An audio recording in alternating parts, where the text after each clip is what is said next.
Hello and welcome to Rolling with Reviews. I'm Will, this is Sarah, and today we're looking at Dune Imperium. Sarah, tell us a little bit about this game. Alright, Dune Imperium is a deck-building worker placement board game with a little bit of area control set in the world of Dune. Now, we should probably talk about why we even picked this up. Will? So for the most part, I absolutely love Dune. I read Frank Herbert books, the Brian Herbert books, the ones with Kevin J. Anderson writing with them. I watched a lot of the movies, including the one with David Bowie. There was one with David Bowie. Not that one you might actually get me to watch. Okay. That was like the oldest movie. But yeah, the intrigue and world of Dune has always interested me. Sarah, was there anything that interested you in this game? The fact that you were interested in it, because I have no direct connection to Dune. I've never read the books or watched movies. I have talked to Will, so I am aware, and of course through just social media in general, I know what it is, generally speaking. I also know, generally speaking, it is not my cup of tea, which is why I joked that maybe you'd actually get me to watch that movie.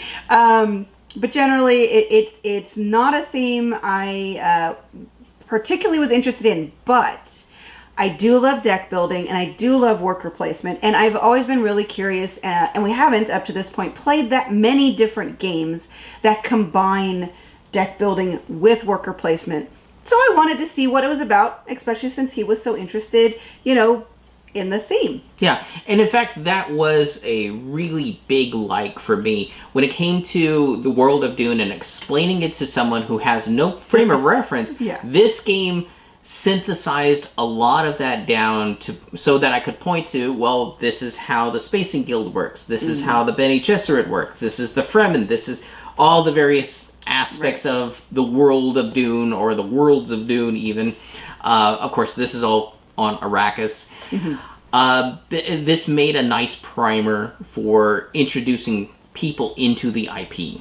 Yes, and for the most part, I did enjoy that. Like I said, still not quite my cup of tea, but it was a fun theme to, well, fun may not be quite the right word, but it was an interesting theme to explore, and I do feel like it was very richly presented in the different cards that you could get and the different locations on the board. But as for what I particularly liked about it, honestly, it still came down to the fact that you liked it. Because unless there's anything else you want to talk about that you liked... As you can tell, Sarah's cup of tea runneth over, and it's not with good stuff. Sarah, tell us a little bit about what you dislike. Okay. It is how the worker placement and the deck building synergizes, or in my opinion, doesn't really. So I'm pulling out this card because it shows on the side, let me see, this side here, that there are 7 different icons. To play to put a worker out on a specific location, you have to have a card that has the correct icon, and you burn that card. You will not get it for its other effects. Now, this one in particular, yay, it has all of them, except that the thing is, you trash this card after you play it. So it's a very temporary card to help you get what you need. A lot of your cards are really only going to have 2 or 3. I saw some that will have all 4 factions, which is great then if you want to go to one of the factions spaces. But there were a lot of times where I was really frustrated in that I need water. And because if I don't get water, I can't do this. And if I can't do this, I can't do that. So there's a lot of progression of trying to do A, B, and C to get to D, but you can't do A because you don't have a card that lets you put a worker on the board. And I just wish that the deck building had interacted differently with the worker placement. I don't know how, just differently, or unfortunately to compare it to another deck building worker placement game that we played recently, Lost Ruins of Arnak, that game at least has hierarchy to the icons. So there are icons at the top that are really, really great because you can use it to replace any of the ones below. So again, I don't know Dune that well, but if maybe some of the faction icons could have also been used on some of the basic shape icons. So like, I don't even know. I can't remember. This faction could also work as a triangle or a circle. That kind of thing would have loosened it up for me, because that's what I really struggled with, was just being able to play and trying. I know you can always optimize, but really, if you really need water and there's very little else to do that's going to help you at all, it feels really bad to be like, well, this is literally the only spot on the board I can go to because that's what I have for my cards. So yeah, as you can tell, Sarah is very much A needs to lead to B, that leads to C, which is her final goal. This game does push a lot of that chaos that you find in the Dune world, where opportunities pop up randomly sometimes, yeah. And the chaos that's ensuing is more of, I'm going to prepare for C, but I'm going to work on half a dozen things so that I can take advantage of whatever opportunity I can. That's why, again, I like the implementation here. But if you're coming at it without that background, you get a lot of frustration and a lot of interference. And I think the experience you're coming away with is like, well, why the heck do you want me to play this game if you're so intent on forcing me not to play the game? Yes, which leads really well into also my dislike of the Otama. Again, if you've watched our other video, the 2-player and accessibility video, we've only managed to play this 2-player. And the bot, it's easy to use, but I do not like how it works because it does not play by the same rules as the players. It can randomly take that really expensive spot that you've been spending the last 2 rounds trying to get all your resources together so that you can actually take that spot. You finally have a card that lets you put a worker and you have all 5 resources that you need, but you're the second player. And guess what? The bot goes between the first and second player, and the card that flips up for the bot took that space you wanted. And that's for the whole round. So you really have to quickly, and maybe this is again a failure on my part, of the fact that I am very linear in how I play. And so I can't be working on a lot of different things. So I had to scramble to figure out, okay, how can I do this differently? And oh my God, I hope I get a card that lets me take that spot next round, because you lose all your cards and it refreshes. So this game was soured for me with my experience with the bot as well, on top of just how restrictive the deck building works with the worker placement. Now, there are ways to maybe mitigate that or even change it. Like I even suggested to Sarah, what happens is, okay, we have Nanobot. He is House Hegel. He is our bot.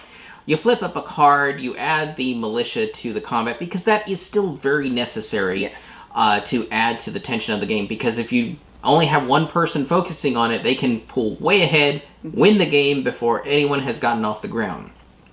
But when it comes to placing your pawns to block up spaces, well, what if they go on the board? They don't technically block the space, but they actually add an extra charge, which you can pay with maybe a coin or a spice or water or whatever you have available. Nanobot is fine with anything because he's House Hegel. He just wants that opportunity. That would be one easy fix for players. I would think the other major fix is at the end of the round, especially when it comes to a 2-player game, maybe rolling a d6, and if it rolls 1 to 5, choose one of the 5 cards that goes under the deck to have a little bit of a card cycling. If it rolls a 6, nothing happens, that sort of thing. But I think optimally, this game really needs 3 or more players. Honestly, I agree. Now, I appreciate all the work that goes into making an Otama and making it playable by, 1 player and 2 player. But for me, it just didn't work, and I just didn't appreciate the experience because it was so different. Now, I can only imagine that it's different because, again, we haven't had a chance to play. And for the cherry on the top of what I don't like about the game, I don't really care for the combat area. I never liked area control. This is not a hard area control. It's very simple, but it's very important. And if you neglect it, like Will said, you're going to lose out on a lot of points, a lot of resources, because if you don't put anything in, you're not even going to place. And again, with the bot, it's very random, and again, how it puts out things. So I could feel like, oh, I'm actually competing very well against Will in this area control, the combat. And then the bot just swoops in and takes it all. But in a 2-player game, if I'm remembering correct, you only do the first and second rewards. You don't do the third one. So I could get completely pushed off. And the bot doesn't actually get rewards, but it takes the, eliminates the opportunity for the first reward. Will gets the second, and I get Bupkis for putting however many, soldiers out in the board. It was just a smack in the face to Sarah that she just didn't appreciate. Like I said, it's the cherry on top of my dislike for the game. Well, speaking of cherries, let's see how it rolled for us. Now, on our rating system, we each have a 1d6 worth of rating to give. 1 is low and 6 is high. We will each give our number and a reason why we gave it that particular number. We add the two together and see what it rolled for us. Sarah, what did Dune Imperium roll for you? Now, I'm assuming a lot of people by this point are going to say, oh, she's going to rate it a 1. I'm actually going to rate it a 2 more because of my hope for the game. And there's 2 reasons. 1, I am hopeful that we will get this game to the table with 3 or 4 players eventually. I really feel that that will improve my experience with the game, both with the card row cycling better and the competition on the board being, again, something more that I can judge based on, resources in front of me. The other thing is I went ahead and pre-ordered the expansion, and of course you're saying, Sarah, why did you do that? You hate the game. Sarah, why did you do that? You hate... How did she know? I did it because he likes it. Now, I don't know exactly what he's going to rate it, but he didn't let me get rid of it right away, so I'm assuming that means he liked it enough to keep it. And I know how difficult it's been to get expansions, so I went ahead and pre-ordered it because I'm hopeful it will give me new opportunities, new areas to explore, maybe something that will open things up a little bit more so I don't feel like the bot, the stupid Nana Man. Yeah. I'm sorry, I like you, Nana Man. I just don't like that you're the bot. I just don't like the bot. And so I'm hoping that if the board is opened up, it will be better at a 2-player experience with the expansion. So that's it. I give it a 2 out of 6. For me, I give it a 4 out of 6 because I do like the IP so much, and I do feel that even with the critiques we have on the bot and how the whole mechanics work, it does a very good representation of the political chaos that you find in the Dune IP itself. So this was a very faithful representation. Now, will I reach out for it and grab it just because I want a good mechanical game? Probably not.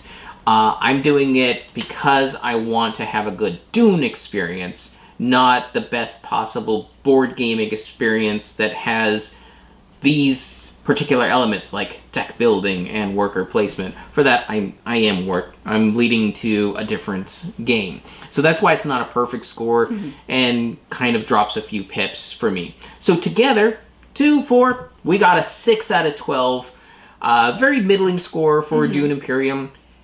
Not a bad game at all, just very specialized, I would say. Yes, I do know that there are people out there that love this game, and I am glad. I'm always glad when a game is appreciated by other people. I'm afraid just for us, this is not the best for us, but who knows? Maybe when we get the expansion, we'll do another series of videos and see how it changes. That is a very good possibility.